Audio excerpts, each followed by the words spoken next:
arizinga uyo mukobwa cyangwa uwo mugore araba ubwenge hamwe wa wundi yari kuba uwa mbere agacika uwa kabiri cyangwa uwa gatatu kandi mubana mu rugo ariko vuga bubatse no ku misore nicyo kimwe birashaka kuba uko nyene hakuja mu ishure ngo wige ibiharuro wige igifaransa uyo muntu yarizinze mu bwonko mu bwenge n'uyo muntu aguma agaruka umwanya wose umenga wamwiyumvira umwanya wose umenga wamuvugisha umwanya wose umenga wamutelefona umwanya wose umenga yaza gupanga porogaramu cye kumuraba oro hari ibintu byiza kuja kurira ya mbere kwisonga hari umuntu abwirizwa kuba imbere y'abandi birazinga umuntu uyo muntu byatuze aho yobaye mu muryango iwe akaraba amaresponsabilite y'ibyo ajejwe kubera ko ibyo bintu byizinze muri we ibyo bintu ajejwe nazosubira kubikora neza kubera iki hari umuntu yacitswe premier biro number 1 kiyo premier rang murangurikira gushanga abana b'Imana yazinze ubwenge naho rero muzosanga nakiri mu nzu yagiye ku musozi nakiri mu nzu yagiye ku musozi ibyo akora nabyo nta buntu burimo nicyo abantu bapfuye nicyo abantu batagira ubuzima ni mu mva ni mu kaburi hari ibitakogwa hama kandi iminyororo imigozi abantu nk'abo burya barahanungwa umugore arashobora umugore umugabo wiwe umugabo ziba izo ni isaku z'abagore nawe uhanura birasendwa abana b'Imana nawe uvuga ntagihinduka nawe upatira aza kwigisha n'amazi basuse ku mugongo w'imbata nizinjira umuntu aguma yisigura umuntu aguma yijeza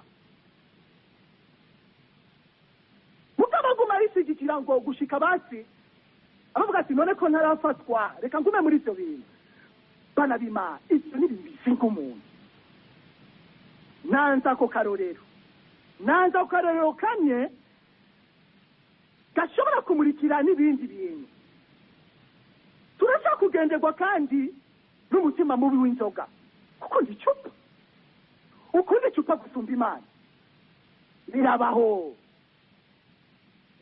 bana b'Imana hamwe umuntu wakwibuka rasiyo hamwe umuntu ukwibuka amahera y'ishure y'abana biwe hamwe umuntu ukwibuka kwambika gahuza abana icupa riguma riri imbere akibagira abo yareze abo yashinze birabaho hakwibuka Imana umwanya wo gusenga umuntu akisenga icupa aha ngomba mbe konkre mbwira abantu bumva bamwica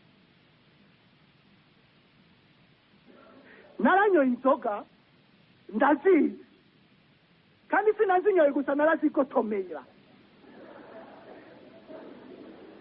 ndakunda kwiyumvira mbega umuntu anyoye amacupa 3 kujya niyaza gufukama araza gusenga kujya Yesu avuga kwaza gusenga mukuri no muri mutima kwe bakarismatike mye umuntu ashaka kuvuga ati cyo inzoga 3 macupa 3 kuba ndibisize bameze neza ngo nkome sindabizi basi rabito cyakane icyo cyakane riraza kuba gusenga neza none nibitakunda kuza gusenga neza mwana w'Imana ubwo bucuti bwawe n'Imana gute uzomera gute hari ikintu kikuboshe umukristo wese adasenga hari ibintu adashobora gushikako kandi igisabisho nk'uko Mweranda Padre Pia bivuga la prière est la clé qui ouvre le cœur de Dieu igisabisho n'urufunguruzo kuko umutima w'Imana iyo ntabaye neza mu mwanya wo gusenga umubiri n'umutima bitameze neza sishaka kugurura umutima w'Imana ndaboshwe ubashwa amezate n'uyo hari ahantu yoshika hari ibintu yo kwinjiramwo mugabo hari inzitizi ahantu uvuga imitima mibi usanga yarazinze abantu mbere no mu banaguwe bikaba bikiturimwo ukububeshi ikinyoma hamwe ikintu kinyoma bashobora kucita umenga ngo igicumuro cyiza n'agacumuro keza peshe minyo ugasuzugura icyo kintu wakoze ukagifata gito. Iko twese tubigenza, abarundi biko bameze. Bizoca bivyara iki? Ninasenga bizoba induru mu maso y'Imana. Ninasenga igisabisho canje bikizo kwakirwa n'Imana nk'uko bikwiye. None abantu baboshwe gutyo bakeneye iki? Intambwe igira kabiri, bakeneye Yesu ni wabohora imbohe. Bakenewe Yesu ni wabohora imbohe. Kuko umuntu atarugurura umutima wiwe nyako, jambo rya Yesu avuga ngo abavuga mukama si bazo kwinjira mu ijuru. Tuzogira louange, mugabo ugasanga ijuru ntacyo tubona. Turakeneye Yesu. Muri no kongere bana b'Imana turakeneye Yesu. Amen. Amen. Turakeneye Yesu kandi mutima aramutwereka. Ubohora imbohe amezati. Reka manze nange témoignage yanjye. Mbanze nivuga uwo ngomba kubabwira. Birananjoheye kubona sigaye imiti mike. Nzoba nkwica imyaka 18 menye Renouveau Charismatique. Naguwe muri mutima mweranda. Ku munsi wa mbere w'itaki 28.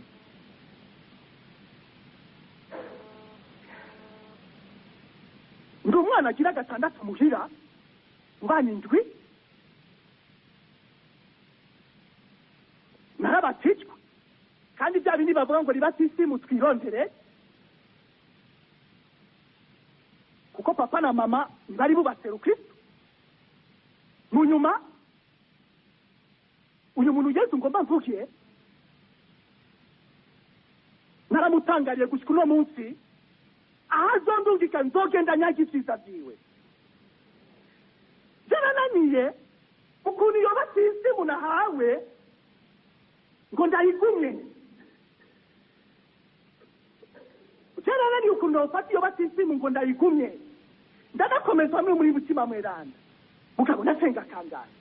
Naje mu misa kangara. Nakuze mbona ndi mu gicuburo cy'ubusambanyi. Ndabivuga nk'uwabuhose. Nakuze mbona ndi mu busambanyi.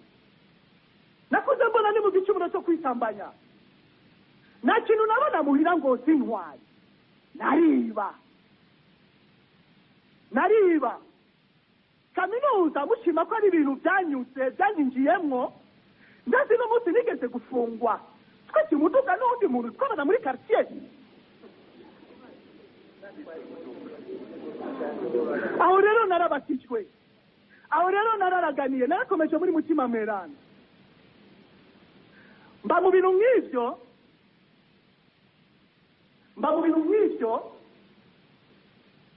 haragera igihe ndabona ko iyo ngeso nayiryamyemo pe. Cyo nababwiraho haragera n'igihe nkaza no kwiba kurimba cy'umwepiskopi wacu. Eresuma cyenda bivuze atari hano.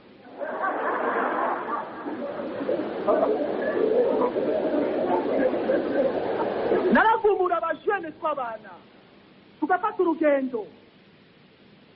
Ndaba mu ngeso nk'izo mbi.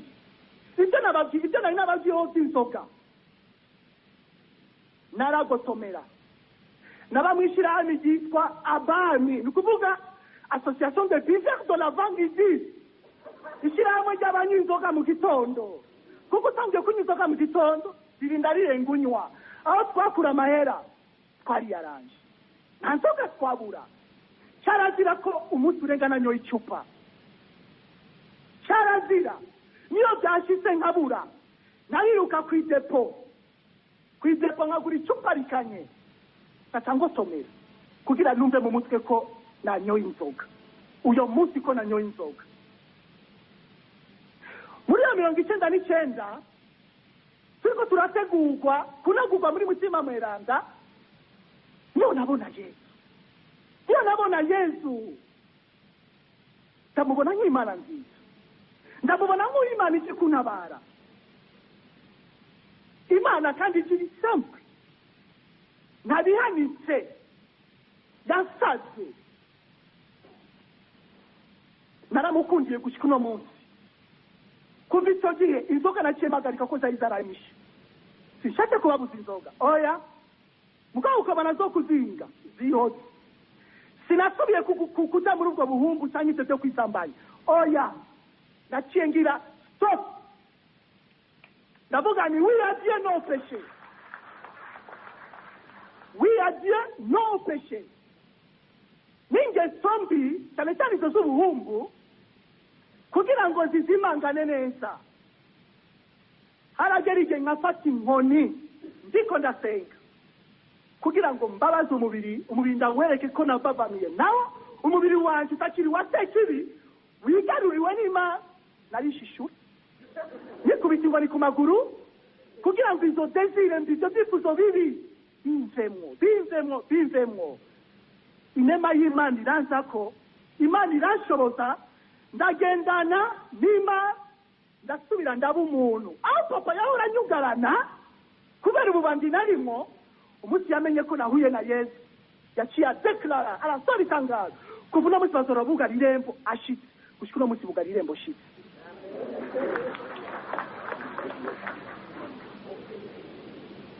Ubohora imbohe amezate bana b'Imana n'Imana ni Yesu Mana irakiza, ni Yesu Mana ibohora, ni Yesu Mana itabara.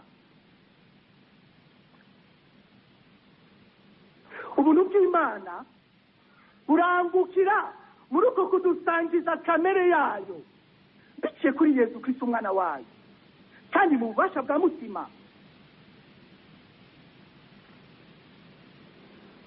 Ni nore yakira bose.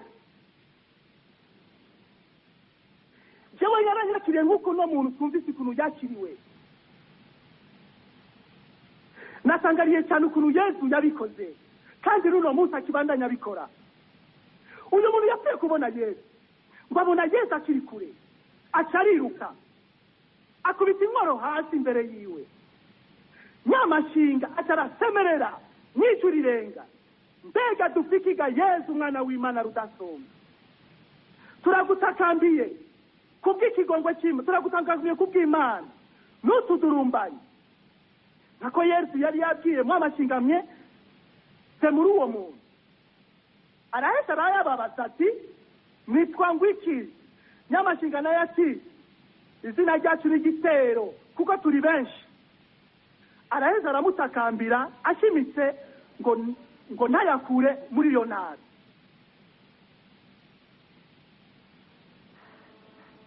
Mu kubahora Yesu abigenza ate? Murankungira mvuge ukuntu nabonye la simplicité de Jésus. Donc ibintu byose umengile simple, abikora nk'ibisanzwe. Nta bintu biyanditse abanza kubaza umwana w'umuntu, nabanza kumudedaguza ibintu birebire, nabanza kudutuma ngo tubanze kuje kwishura. Uyo muntu yapfuye kubona Yesu gusa ngo abona Yesu akiri kure. Ku karongo ka mbere twumvise ngo bashika hakurya y'ikiyaga mu ntara y'Abagerasani, ngo Yesu akiva mu bwatsi, ubwo nyene uwo muntu yarinzwe n'amashinga aza kumusangana. Gupfa kubona Yesu, gupfa kubona Yesu nukuvuga ubwiza bwiwe buca butubohora, ubwiza bwiwe buca budutabara, igihagararo ciwe imbere yacu tuca ducika abandi bantu bazima. Amen. Nivyo ni Yesu agira intambwe ya mbere, ni Yesu agira intambwe ya mbere, sivyo? Kuko ni waturondera, ni waturondera, ni waza tugana iyo turi, ni waba yafashe programu no muri no kongre. Mwana w'Imana, mushinga naye mufaso ni kuranyumviriza, mutomera w'Imana na Bikira Mariya, Yesu ari kuri randevu yawe, afite programu kugira ngo abohora abana biwe. Kuko ibituboshe birahari, ni byinshi, ni byinshi. Nari ibicumuro bikomakomeye cyo kuba twaravuyemwo, hari ingeso, hari ibintu bituboshe duto duto. Niko ndazirikana ino jambo ry'Imana, niko negura ino nyigisho, ndasangarira cyane kubona amamarayika bazi Yesu ko ari Imana, umwana wari udasumbwa. Nako amashetani azi ko Yesu ari umwana wari udasumbwa, kandi azi ko yesu ari imana. Kubera iki? yajya kubita inkoro hasi, yajya kubita inkoro hasi. Gukubita inkoro hasi ni ukuvuga ni imana ikwiye gusenga, kandi binabereye ko yesu abigirirwa. Amen. Birabereye ko yesu abigirirwa, kuko niwe mana yaduhaye. Imana yigize umuntu ngo abane natwe kugira ngo turonke ubuzima. Paulo Miranda mibaruwe yandikiye Abanyafilipi gabane cya 2 arabivuga neza ngo nicyo cyatumye imana imushyira hejuru ya byose, ikamugabira rya zina nyaryo rirenge ayandi mazina yose, kugira ngo ku izina rya Yesu bose bakubise ibisukamiro hasi, abari mu ijuru, abari ku isi, mu ijuru no mu kuzimu kw'inyenzi, kandi ngo ururimi rwose rwature ko Yesu ari umukama mu bunyaza bw'Imana se. Amen. Amashetani yarasanzwe abizi, kandi Yesu atarizura mu bapfuye. Yesu rero ameze ate?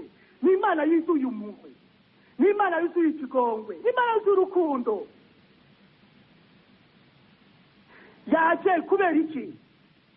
Uyu muntu kuva uno munsi abonye Yesu agiye kuvuga, nazosubira kuboroga, nazosubira kuba mu mva no ku musozi, nazosubira kwitabagura n'amabuye, kwitabaguza amabuye. Ibintu bigiye guhinduka, ibintu bigiye guhinduka, kuko ubohora imbohe yaje kandi ameze neza cyane. N'abantu Yesu ajazanye ngo baza kumufasha gufata iyo nguru, kuko baduhize ijambo ry'Imana bashaka bari abantu batagira ukuntu bangana, ntibashobora kumumesiriza, kumufata. Yesu aje wenyine, wenyine. Ikindi kintu nariko navuga ni ibintu bisiga ubwenge. Yesu hari umugozi mumvise yacazanye, hari iminyororo mumvise yacazanye. Sa présence suffit. Igihagararo cyiwe kirakwiye, igihagararo cyiwe kirakwiye. Ariko kugira ngo tusubize neza abana b'Imana, hari utuntu tumwe dushobora kwibaza.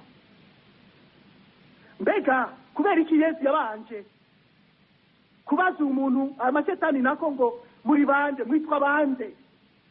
Byari bikenewe kugira ngo yirukane iyo shetani? Byari bikenewe?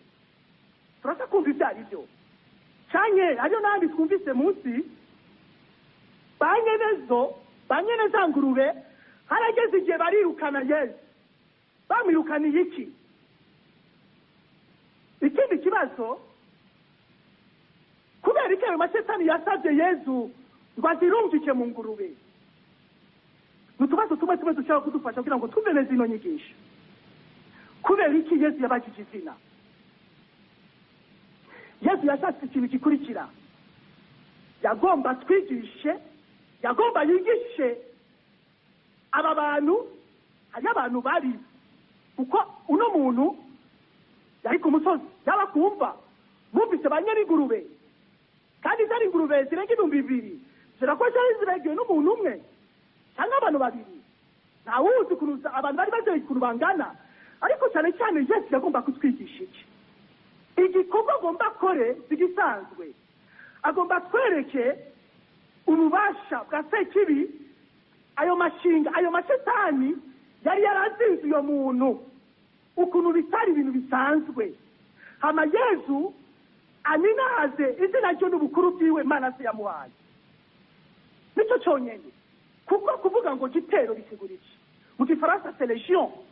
Muramumva mu gisoda hari icyo bita section, hariyo compagnie, hariyo contingent, hariyo n'ikindi bita légion. N'umugwi c'est une unité igizwe n'abasoda barenga 6,000. 6,000. Murabyumva? Yesu rero kubaza izina sibyo byari bikenewe kugira ngo yirukane iryo shetani, ariko nukugira ngo twebwe tumenye ibyo bintu byari bizinze iyo muntu ukuntu bingana.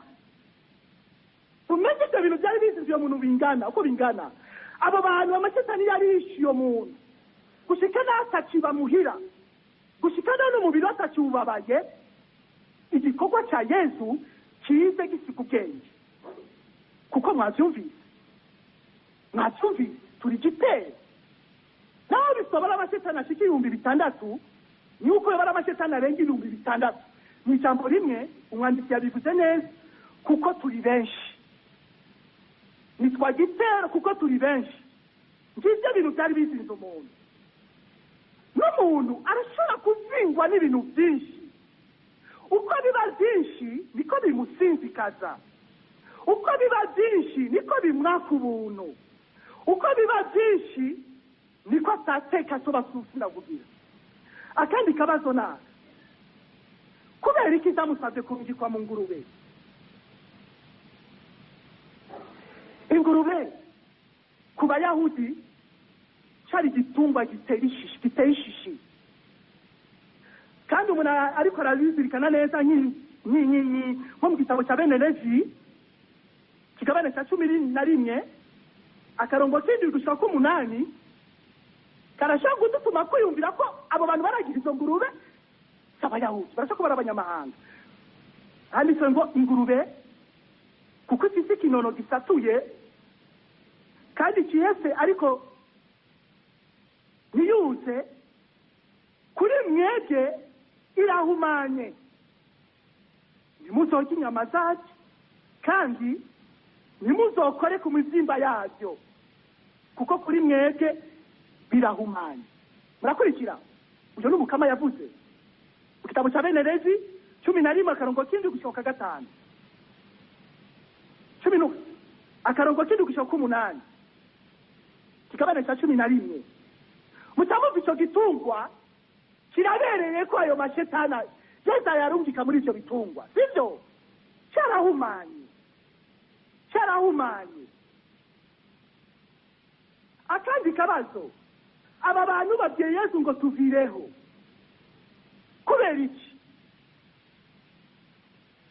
Nibyo baragize ubwoba kuri ibyo bintu byari byabaye kuko uyo muntu yararagiye ingurube yaciye ajya kubwira abantu twabyumvise araza kuyagira abantu ibintu ahiteze kubona n'ibintu yumvise. Abantu baciye bashwa baduka barazi hakuryoherwa ko Yesu yabohoye umuntu bo baridoze barababaye. Tuvireho babajo niki ibintu Yesu yakoze ntibabitahura.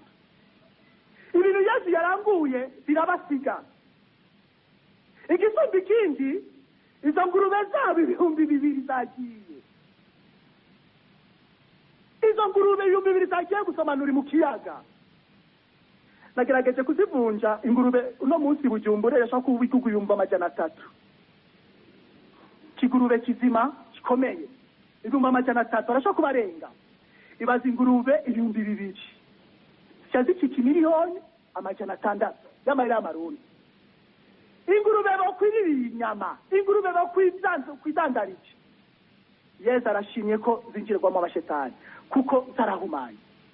Umuntu arasumba ingurube, umuntu arasumba amafaranga. Amen. Uyo Yesu amezate. Yesu arahise ku muntu.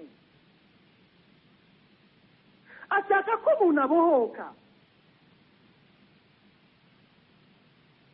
Ashaka ko umuntu avavana nako kantu kose uko umuntu yogafata gato mugabo ko abona ko kamuzinga nacyo bari ikintu gikomeye abona ko kimuzinga ko avavanura nacyo. Yesu amezate azokwama avuga kandi azokwama akora. Azovuga kugira ngo umwana wiwe yumve, azokora n'ibimenyetso kugira ngo twebwe tumenye tunamumenye gusumba.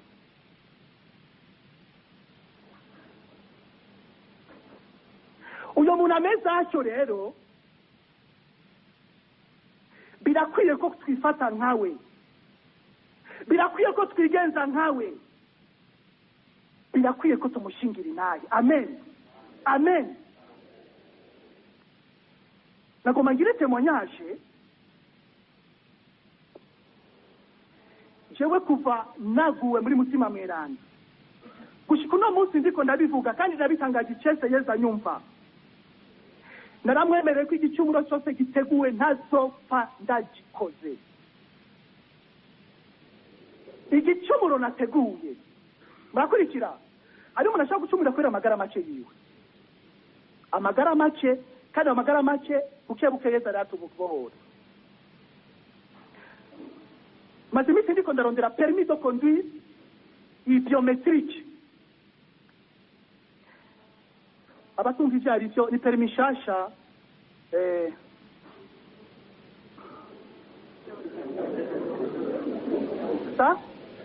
uruhushya kugenesha umuduga mu buryo novuga ni sinzi bwa none kubera ubuhinga tugezweho. Je nari sanzwe mfise permis international, icyo patiri ababyigiye najya kwiga mu Faransa nagiye ntwaye permis. Haragera igihe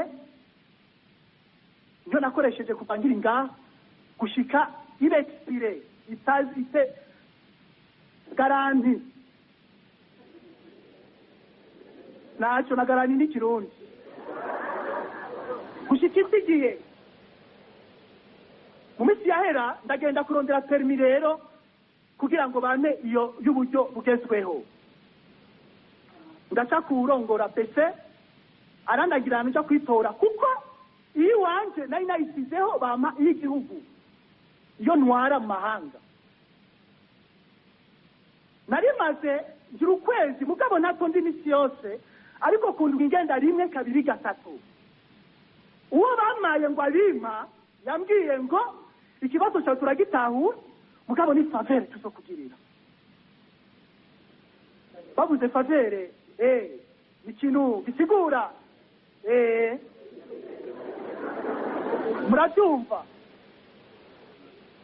Je maze kubitahura ndabazira umuntu urashaka kubasi kuma rendez-vous yarayinyimye ngo uzoza abantu benshi ifise oro muri iki gihe n'abantu buzuye.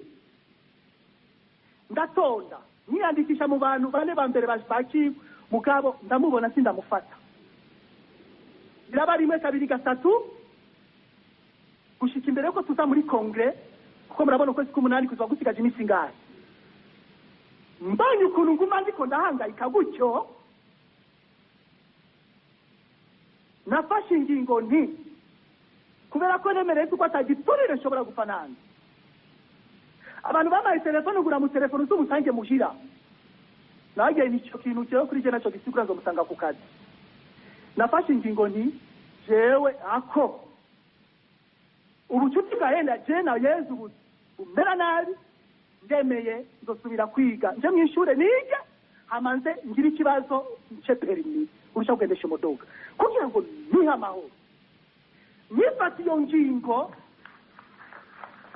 ngingo kuko ibibazo muri cyo cyari byinshi cyane ariko amora iki ko ibintu biri clair permis yanje yatakariye ngaho barayitaye barayibutse cyari ibintu tikitake baca bakora bigakunda.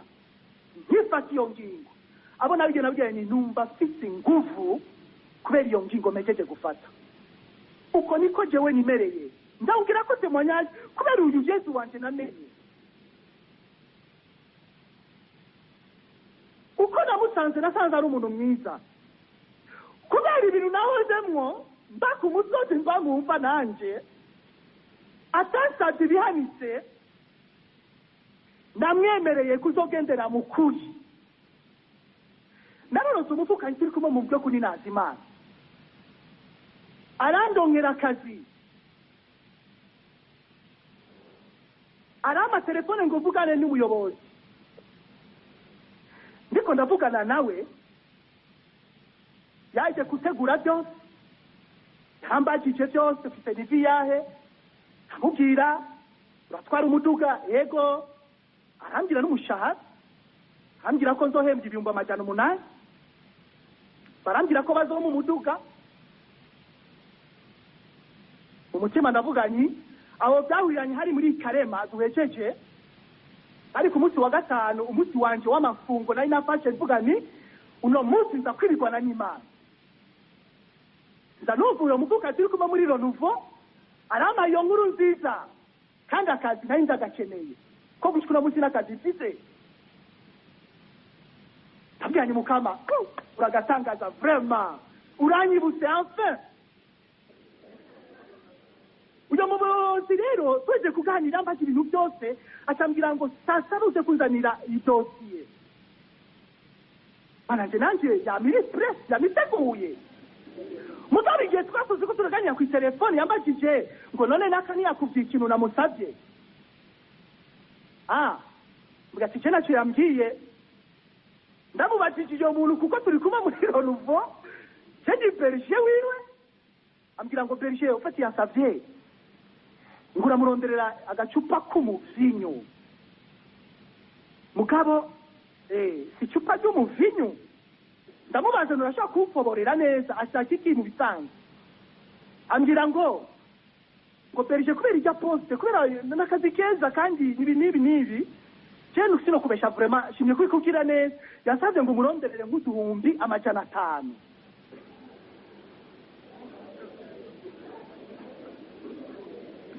bana b'Imana naragize icyo navuga mu gifaransa la sensibilité ubwo nyene mu bwenge no mu maraso ndanuba ni uri sekije oui à Dieu non au péché non à Satan ego kumana oya kuri sekije kiragira haragera igihe ntangura kuganira n'uyo muntu nzi ko ari umukarismatike ushikambwira ngo berger uburundi twese niko dukora ndamubwira ni jewe siko nkora berger niyo muyobozi n'umukizwa jewe ndi umukatolika nanjye urabizi tumeze nk'abariko barahangana gato niyo mu nyuma mu bwenge bwatemberanye burya ba Ronuvo bose saba karismatike kuko la vie charismatique nurondera la sainteté nurondera ubweranda ihangiro n'ubweranda n'ubuzima budahera twejeje umwanya tuko turavugana ivyo bintu byose biramanyira ko anyakira ndamubwira ni umviriza c'est fini mubwira ha uwundi muntu akazi jewe no nahejeje sinashizwe bana b'Imana Imana inahazire sinashizwe kugira ngo ninjire muri intambwe igira gatatu inyifato y'uwabohoye naciye ntelefona uyo muyobozi ko twari twaganira ubwa mbere ngire l'évangélisation menyesha inkuru nziza ndamubwire Yesu wanje namenye kuko ibyo Yesu yankoreye sinzopfa ndavyibagiye naramutelefona namubwira nti nyakubahwa muyobozi ndagomba gukengurukiye ko ari wampaye ikibanza ariko mbonye umenga si canje ivyo naka yambwiye jewe navyo nokora kuko ndi umukristo ambaza ngura umukizwa ndi umukatolike ambwira ngo okay zihose abakeneye akazi ni benshi ndamubwira Imana iguhezagire ngira umunsi n'umunsi tuzohurira mu ijuru Imana ninahazwe ibi ndiko ndabivuga kubera iki bana b'Imana kugira ngo twinjire muri inyifato y'uwabohowe ino ntambwe ya gatatu nuze wibagira ivyo wakorewe uyu muntu yibera mu mva uyu muntu yari yataye umuryango uyu muntu ubuzima bwiwe bwari bwarasinzikaye uyu muntu atateka yaragifite mu bantu no ku Mana abohwa yitabagura ibi bintu Yesu yamukoreye ntiyabyibagiye ni nacyo gituma Yesu yamutegetse ariko aramubwira ati Mukama ndagukurikire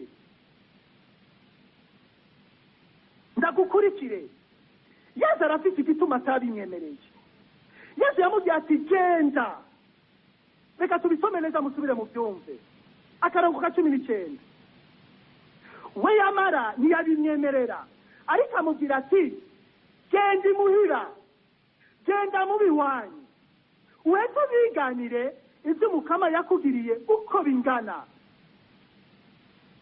uko yakugiriye ubuntu genda umuntu ariko arabyumva gutya atabyinjiyemo neza umuntu yakumva umenga Yesu ko ikatamwemere ngo bagendane kubera iki Yesu yabimwangije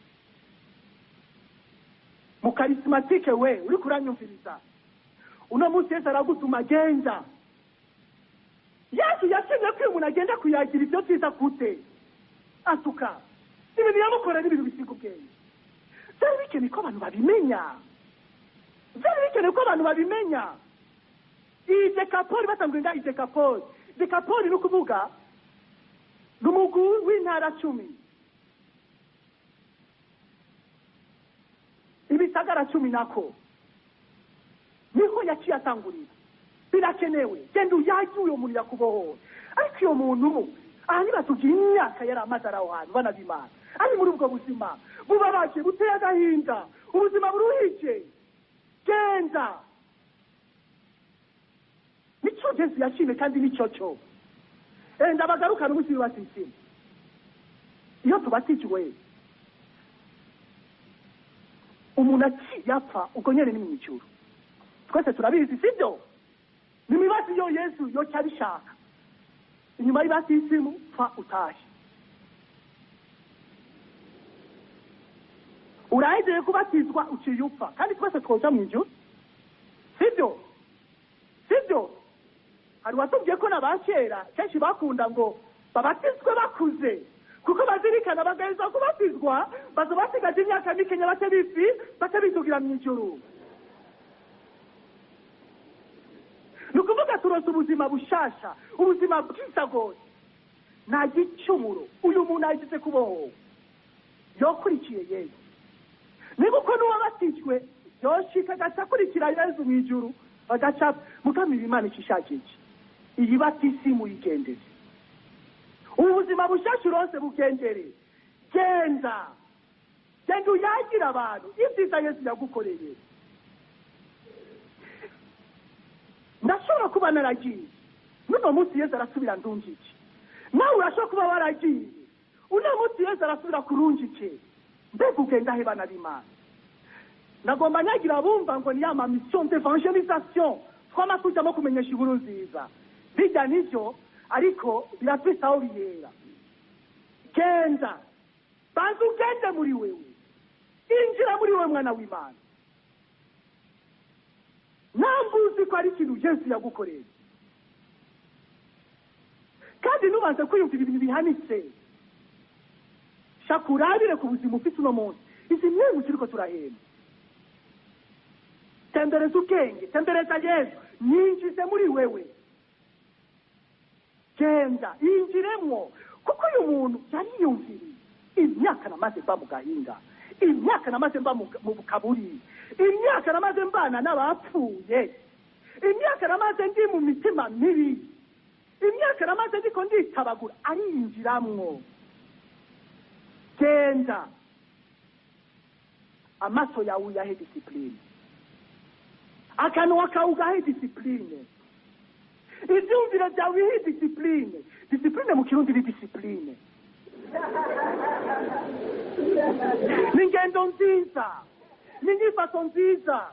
Ndabivuze kubera nyakubahwa Perezida Ntajamira. Ivyumviro n'ibitumbeye uko Mukama bishaka. Amaso yanje narabi bikenewe, imvugo yanje nivuga ibikenewe kuvugwa. Uzobubaye uwabohowe mwana w'Imana. Mutima w'Umukama atashaka tubohora gose tukaba abitegenze. Injiremwo twatuntu nariko ndavuga ndeze peshe minyo uducumuro twiza umenga akantu ntacyo bose barakagira bakanabeshera n'abapatiri niko bameze bababeshera. Mwana w'Imana ikintu ubona ko cyagukwiye ku Mana, genda injiremwo wirara. Genda ibyo bizovyara iki? Hari umunsi Mukama zo guhagurutsa ugende muri Dekapolis, muri ibisagara 10. Ibisagara uzotangura muhira, uzotangura umuryango wawe, uzotangura ku kazi wawe. Mugabo babanze kubona ko twabohowe. Sinyivuga nka cyabiri je naraheze irigara. Ubu wa munsi ngo rumogi ntago nasubiye kunya naho nayibabwiye. Icyo tabi nacyo nasubiriye jamais. Nukuri nako ubwo wa munsi nabisubiriyemwo. Yesu yararamwinjije turagendana nawe muri je. Ndagira full stop. Ego ndahagarika byose. Injiramwo hamwe papa na mama bari banzi ko ndi umwana w'imbandi. Baratangura kubona ko naseko umwana w'umuntu. Ndakoropa inzu, ndakaturugwa, nkaba umwana w'umuntu ndiga no guteka. N'umunyabujumbura mfite abo tuvukana b'abakobwa 4. Imana irandera. Genda ushika uno munsi ndakunda niyo umuntu ariko arambwira amagara make y'iwanje twinjiremo barabimana bizotugira bigegeye icyavutse muri ibyo byose ni iki papa na mama kubera ko babonye ukuntu ninjije Yesu muri jewe akinjira muri jewe barabona ko byeve natakira imbandi yabaye umwana ndiko mvuga Yesu bana b'Imana yangiriye ibyiza harageze igenda girira papa na mama ibari babana nako ibasangira bari bawasera Kristo papa yarafise umugore wa mbere niwe bari bagiye ari umugore w'indowa ndagira inyota yuko papa na mama batazopfa batarasangira uyu Yesu ubucuti bwajewe nawe kubera ko bwagiye bukura bwagiye buduga Yesu yarabinkoreye ku buryo kandi busika ubwenge natumbera umusaseridoti kuko papa na mama bari bakuze ndamwiganira ikibazo cyasanga rero uwo ndabyiganiye cyasanga nawe cyaramubayeho ubuzima bw'ababyeyi biwe nuko nyene ikintu yanumye ni kimwe genda ubaze papa wawe na mama ko bishobora gukunda ko batandukana mu cyumba gusa mana yanjye je ndiruka ndabigira papa mfite umutima nifuza ko papa azopfe amenye Yesu yakiriye Yesu musakame cy'Ukaristiya na mama cyo kimwe mbere na wa mugore wa mbere ibyo bintu kuri bo byari bito bace babyemera ndaduga no ku mugore wa mbere ambwira ngo mbega iryo teka no wandaritewe nani ndabyemeye umusaseridoti araza arabitegura arabiregesha haraba umunsi rero novuga ni w'ibirori barabasiza amasakramenti wa mugore mukuru yabwiye papa ati mushinga ntari nari narakwanze nari naragushavuriye uyu munsi imbere y'umugore wawe n'imbere y'abana bacu ndakugiriye ikigongo bivuye ku mutima ibintu byose wangiriye ndakwemereye urungiye kuba mushikawe kandi byari byo natwe abo tuvukana abo kwa mama turafata ingingo turabahera parcelle imwe natwe turafata iyindi parcelle kugira ngo habe ubucuti budasanzwe ngiyi inkuru nziza papa umunsi yapfa agiye muri koma Yesu igisabisho canje ntiyacibagiye icyo yanumye naragikoze icyo nari mu muryango yarakibonye baramuhaye isiga ry'abagwaye papa wane umuntu muri koma ntavuga bageza kumusangiza gusa twumva umuntu avuze ngo amen akira umubiri wa Kristo amen inyuma y'amasaha 3 hop acaritahira ikinjohera nzosubira kumubona imbona nkubona nkuko nzobona mana data mwana na mutima mwera mu maso muyandi Imana imeshagize genda mwana w'Imana bitasozere gutya genda Yesu arakeneye ko tuba imbuto mu miryango kandi imbuto nziza genda Yesu arashaka ko mbicabona nawe ubicabona abantu bose bakubona bagira ijambo bakuvuga ko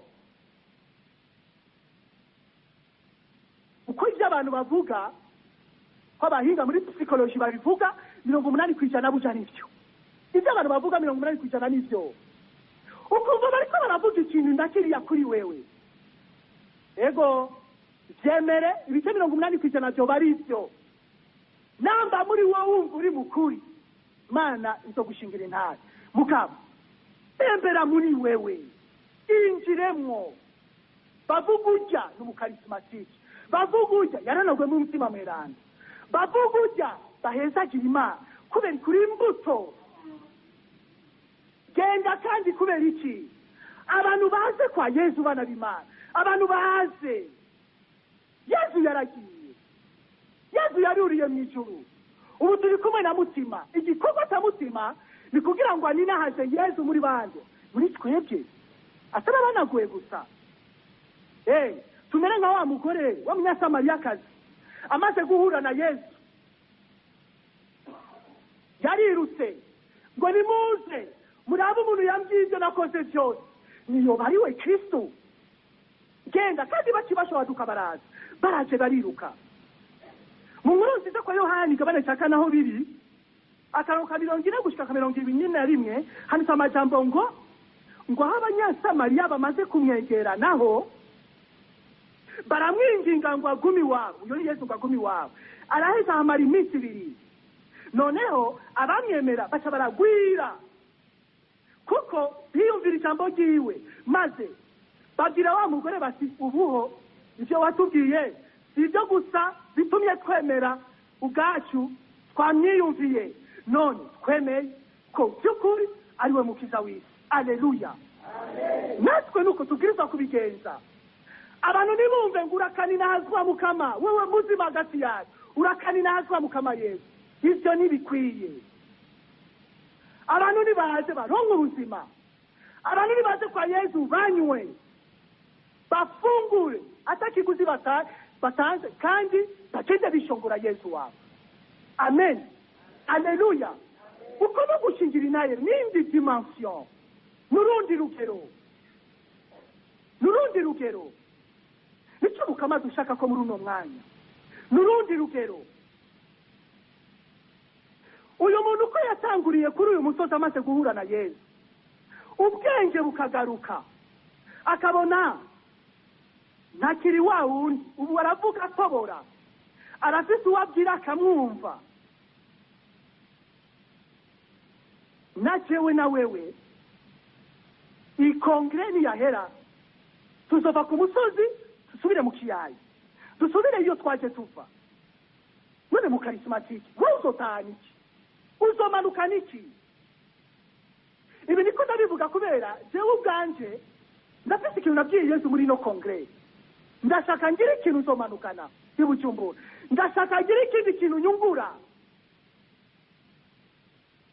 Nisiza tuzokwame tubaza ibibazo cyangwa umuntu yibaza ikibazo nyinshi. None ndi umusaserodoti, ngiye kubandanya ubuzima uko nyene, ndi umubikira, ngiye kubandanya kwa kundi, ndi umusiganaye mu rugo rw'iwanje. Abana bagiye gusubira kumbona kwa kundi, ndi umusore ndi inkumi, bazombona kwa oya.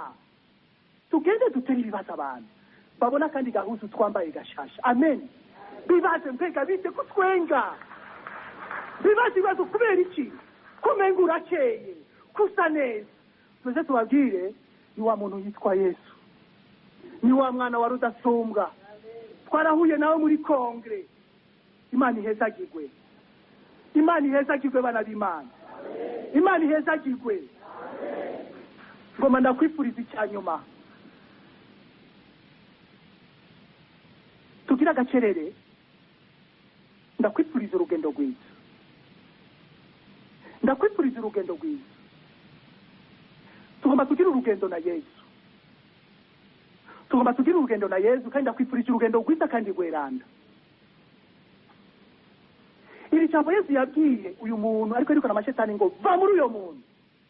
Tugira urugendo natwe, tugira urugendo. Ndafise ingeso mbi, ndafise kumbura ibicumuro cyangwa iducumuro, ndafise ibirukumbura bikinyaka iryo teka ry'umwana w'Imana. Tugira urugendo na Yesu. Iryo jambo rya Yesu turivuga imbere mu mutima mubi mvaho, mutima muzamu, kuko tugiye gucika ingoro za Yesu nziza, duciki biremwa bishasha ibyabona bya Yesu. Imana ihezagirwe.